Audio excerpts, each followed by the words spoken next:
another request, please help us find more alumnus like you, right? Because when you graduated in 1994, the world was completely different, right?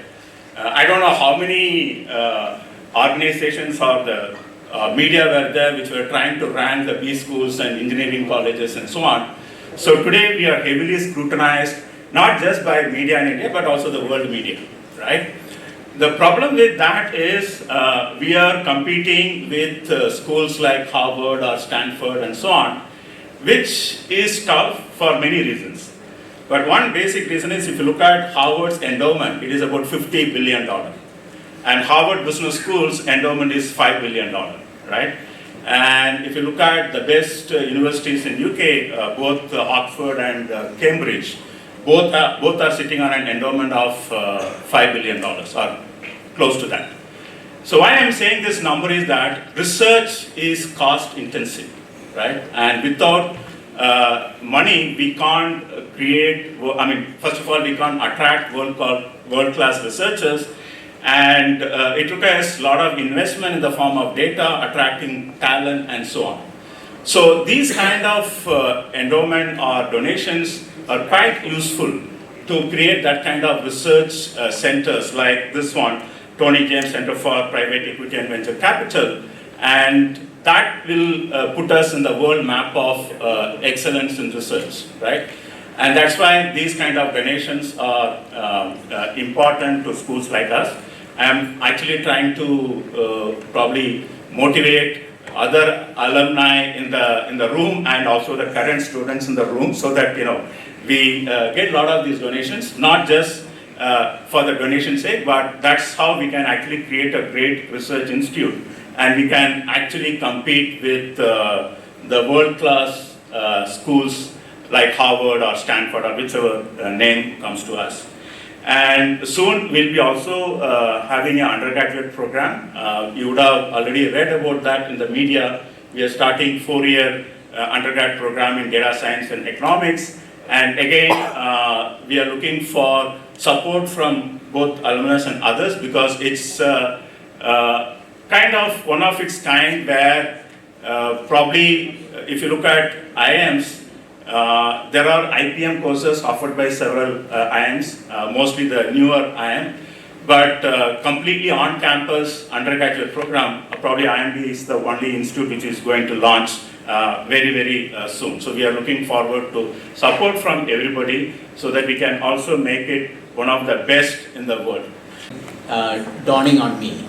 And I hope that we will be able to do something wonderful in terms of both impactful research and do something also for the students in terms of increased engagement with the private equity and venture capital space. So, just wanted to indicate a few things that we'll probably be doing. We are still in the early phase of deciding what exactly we would be doing.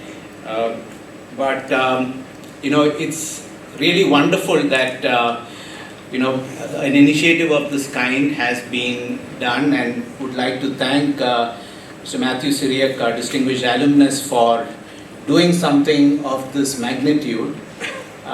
It is not just about giving a donation, but Mathew is very much invested in terms of making this center of excellence, the Tony James Center for Private Equity and Venture Capital, a very impactful center, a center of excellence in terms of contributing to the private equity and venture capital industry through development of talent, the engagement with the industry, and the quality of research that we could engage in, so that the industry gains in prominence, not just in terms of with investors and so on, but also in terms of understanding the true impact of what private equity and venture capital can do. The other person that I would like to also just mention very briefly is Mr. Tony James. It is really wonderful that a person of his stature has permitted us to use his name and name the center after him. because he is indeed a pioneer and a very, very well-known figure in the area of private equity, and really appreciate that he has allowed us to use his name to for the center, and the name itself means a lot in the private equity and venture capital space, and that's means a lot to us, and really appreciate Tony James' support for this initiative. It's and it also means that we have a lot more going in terms of what is expected of us. So that again would require a lot of support from the industry in terms of what we would be able to achieve, so that we would be able to have a global center of excellence in private equity and venture capital in the Indian context and possibly the Asian context, because the nature of the industry, the private equity industry particularly, is different in the Indian context compared to what it is in the US. In the US, it has grown tremendously in the last 20-25 years, and the context is slightly different. In the Indian context, we have multiple other issues, that is where the value of private equity and venture capital would be, and we would like to engage with the industry to be able to develop research projects, case studies that would illustrate what private equity and venture capital could do to be able to deliver value, and we look forward to your support for that. That considering that IIM Bangalore is well known and probably ranked on the top for the finance specialization, I said, how do we do something that can reinforce that position? How do we build on that? And that's how I said that one of the emerging areas and very attractive area for a MBA student or a kind of a business school is private equity. So that's how the whole idea of Tony James Center came up. And like everything, people thought, whenever people talk to me about it, oh, it's such an obvious thing, I don't think it was that well planned. It just all came together over a year.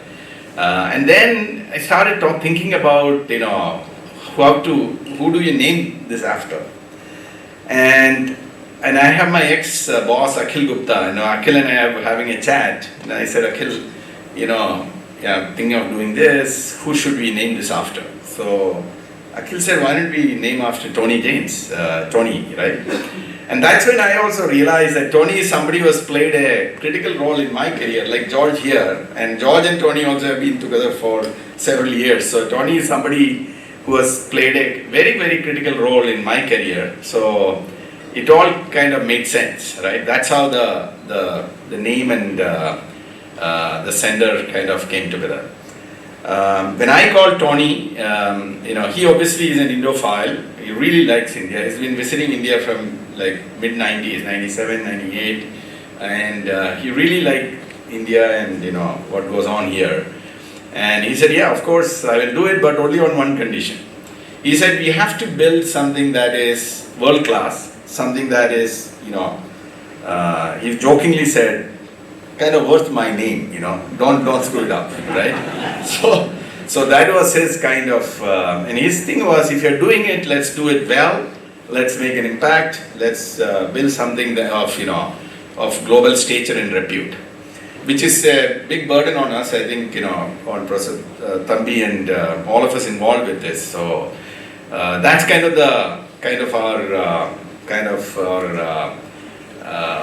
the leading light. How do we build something that is world class, something that is of real high repute and high impact? But it was a time when businesses did not understand how equity could cost more than debt. It was also a time when businesses they never wanted to give up control, but they gave up the perception of control. Decisions were made outside the boardroom, as you well know. Decisions were never made inside the boardroom back then.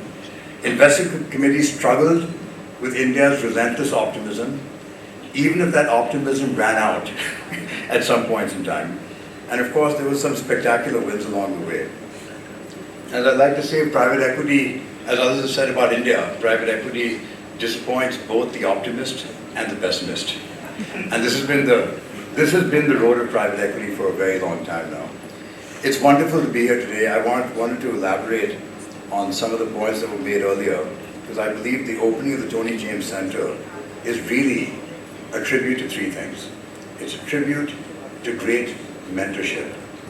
Whenever somebody ascribes their own worth and value to the professors they had or to mentors they had at work, it is something worthy of celebration. So I just want to say thank you, Tony. Second, it's a phenomenal gesture of philanthropy, which I think we don't see enough of.